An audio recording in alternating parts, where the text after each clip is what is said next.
Hi good day my friends, তোমরা সবাই ভালো আছো তো? আমরা খুব ভালো আছি। প্রবাসী টিঙ্কু চ্যানেল থেকে তোমাদের সবাইকে অনেক ভালোবাসা অ্যান্ড শুভেচ্ছা। ভিডিওটা শুরু করছি ঘরের কিছু রান্না দিয়ে, আর তারপরে যাব একটা শপিং কমপ্লেক্সে কিছু বাজার করতে।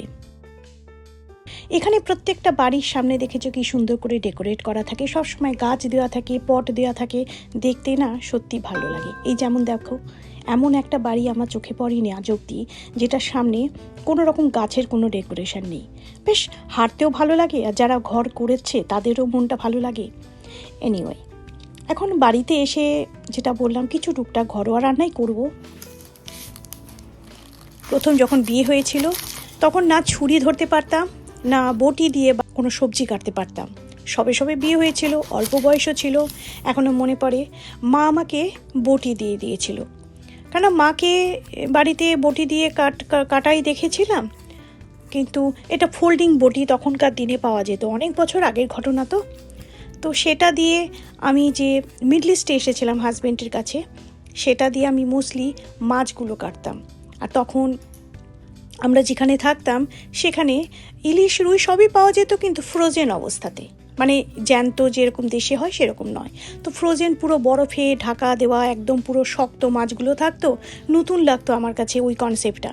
তো সেটা আমার হাজব্যান্ড আর আমি গিয়ে বাজার করে নিয়ে আসতাম, নিয়ে এসে সেটাকে আগে তোমার ডিফ্রস্ট করে রেখে তারপরে বটি দিয়ে সেটাকে কাটতাম। প্রথম কাটতে গিয়ে তো মানে হিম ধরে যেত, ভাবতাম উপো আবারে কী করে কাটবো এত বড় বড় মাছ, মানে হিমশিম খেয়ে যাওয়া। আর তারপরে মজার ব্যাপার হচ্ছে এই ছুরি দিয়ে কাটা তো কিছুতেই মাথায় আসতো না, কি করে কাটবো। মানে ভেজিটেবলস কাটতাম কম, আমার হাত কাটতাম বেশি। এটা সবারই জীবনে হয়তো হয়, আর সেই সব অভিজ্ঞতাগুলো আজকে ভাবলাম তোমাদের সাথে শেয়ার করি। রান্না করতে গিয়ে কতবার যে হাত জ্বালিয়েছি। আর জীবনে প্রথম অভিজ্ঞতা সবার জীবনে একটা ঝড় তো হয়, সেরকমও আমার কিছু একটা হয়েছিল।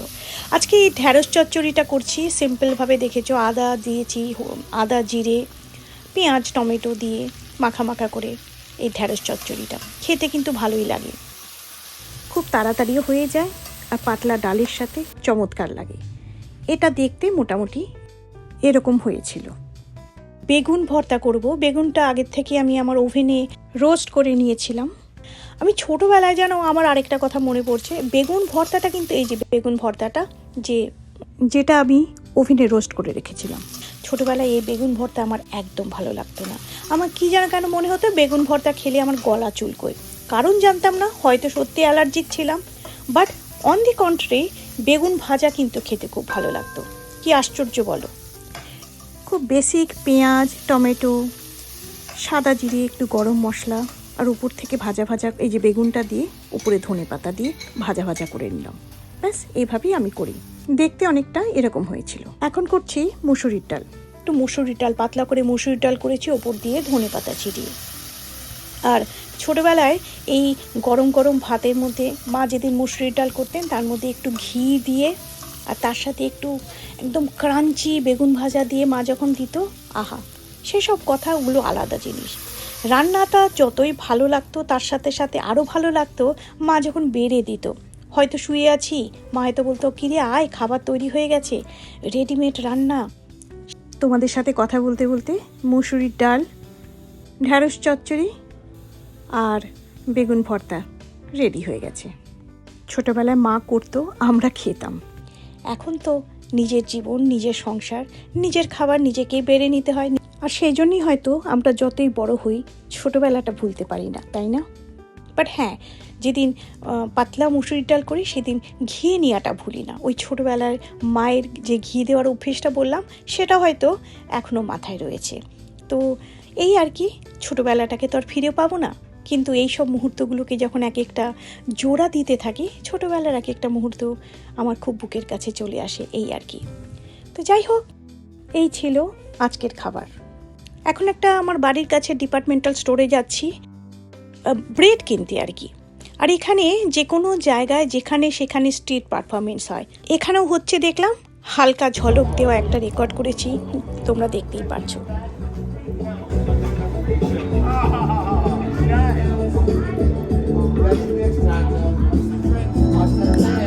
এখানে দেখেছি যে কোনো স্ট্রিট পারফর্মাররা রাস্তার কোণাতে দাঁড়িয়ে বা রাস্তার একটা সাইডে দাঁড়িয়ে পারফর্ম করবে, নাচ করবে, গান করবে বা মিউজিক বাজাবে। সামনে একটা চাদর বা কোনো ম্যাট রেখে দেয়, সেখানে থ্যাংক ইউ বলা থাকে। তোমার যদি ভালো লাগে তুমি তাদেরকে টিপ দিতে পারো। এরকম একটা কনসেপ্ট এখানে প্রায় দেখি, স্টেশনে দেখি, রাস্তায় দেখি, এই আর কি। তো ডিপার্টমেন্টাল স্টোরে এসেছি, পার্টিকুলারলি আমি জানি শুধু ব্রেডই কিনবো, বাট এসেছি যখনই আসি একটুখানি ঘুরে নিই, টাইম পাস, এই আর কি। মোটামুটি ভেজিটেবলস কিছুই কেনার নেই। চপিং বোর্ডটাও দেখলাম এখানে ছোট ছোট একটা 3টে চপিং বোর্ড একটা প্যাকেটে দিচ্ছে দেখলাম, বাট সাইজটা খুবই ছোট ছিল, কাজে কেনার কোনো প্রশ্নই আসে না। আর এখানে এই যে র্যাকগুলোর পাশে এরকম করে জিনিস, ছোট ছোট জিনিসও ঝুলিয়ে রেখে দেয়। তোমার যদি ভালো লাগে এখান থেকে একটা প্যাকেট তুমি খুলে নিয়ে তারপরে তুমি কিনে নিতে পারো। এটাও ধরে নাও ওই $6 ওপরে, মানে 700 টাকার ওপরে হবে আর কি। আর এখানে ক্লেয়ার্সের সমস্ত বাচ্চাদের জিনিস একটা সেকশন আছে, এটা দেখলে আমার মেয়ের কথা মনে পড়ে। আমার মেয়ে যখন ছোট ছিল তখন ছোটোখাটো সব জিনিস কিনতাম। কিউট কানের যে দুলগুলো দেখেছো, এটা আই থিঙ্ক $12 কাছাকাছি, মানে ট্যাক্স দিয়ে ধরে নাও 1200 টাকার মতন হবে ইন্ডিয়ার। অনেক কিছু আছে। বাচ্চাদের আর্টিফিশিয়াল নেল অবধি রয়েছে। ক্যান ইউ ইমাজিন, ছোট ছোট বাচ্চাদেরও আজকাল ফলস নেলেরও তোমার প্রফেশন রেখে দিয়েছে দোকানে। কনজিউমারদের কত কিছু দিয়ে মাথা খারাপ করে রাখবে। আর ব্রেড হচ্ছে তুমি একটা কি কিনবে, সার্ডোই আমি কিনবো, কিন্তু এই সার্ডোগুলো নয়, মানে পুরো র্যাক ধরে তো ব্রেড আছে। তুমি কোনটা কিনবে সেটা যদি আগের থেকে তোমার মাথাতে তুমি ডিসাইড করে না রাখো, বিশ্বাস করো কনফিউজড হয়ে যাবে। দেখতেই পাচ্ছ 100টা ভ্যারাইটিস রয়েছে ব্রেডের। কাজেই আমি যেরকম মাথাতেই আমার রাখা ছিল আমি সার্ডো রোল নেব, কাজেই অন্যান্য জিনিস খোঁজার কোনো প্রশ্নই আসে না। এখানে এই যে টেবিলটা দেখছো, প্রত্যেকটা দোকানে এরকম থাকে। তোমার পাই, পেস্ট্রি এইসবের জন্য ক্রস, আর এই $4 রয়েছে, $5 রয়েছে। ইন্ডিয়ান টাকায় ধরে নাও 400 থেকে 500। একটা প্যাকেটে 4টে কি 5টা করে থাকবে। সমস্ত খাবার ওরা মানে টু গো, যে রেডিমেড খাবারগুলো আছে সেগুলো ওরা ডিসপ্লে করে রাখে, তুমি জাস্ট প্যাক করে নিতে পারো।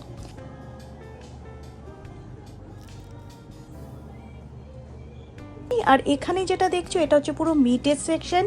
এখানকার বোর হেডস বলে একটা খুব দামি কোম্পানি আছে, সেই বোর হেডসের সমস্ত মিট ডিসপ্লে করা আছে। সামনে স্টারবাকস আছে, কারো যদি ইচ্ছে হয় সে স্টারবাকস থেকে কফি নিতে পারবে।